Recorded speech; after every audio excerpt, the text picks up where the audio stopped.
আসসালামু আলাইকুম। পাল্টাপাল্টি এই মুহূর্তে যুদ্ধ না হলেও উত্তেজনা আছে।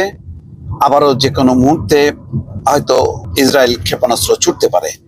যদি তাই হয় তাহলে ইরান কি করবে? ইরান কি চুপসে যাবে? না দর্শক, ইরান চুপসে যাবে না।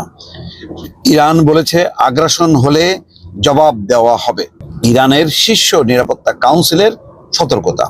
ইসরায়েল আজ সকাল থেকে অভিযোগ করছে যে যুদ্ধবিরতির পর ইরান ক্ষেপণাস্ত্র ছুড়েছে এবং তার জবাবে তারা বলেছে, ইসরায়েলের অন্তত দুজন মন্ত্রী, যে তেহরান কাঁপবে।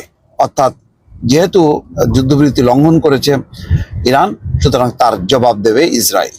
সেই প্রেক্ষিতে ইরানের শীর্ষ নিরাপত্তা কাউন্সিল বলছে আগ্রাসন হলে জবাব দেওয়া হবে, অর্থাৎ পাল্টাপাল্টি চলবে। তার মানে হচ্ছে যে ট্রাম্প যুদ্ধবিরতির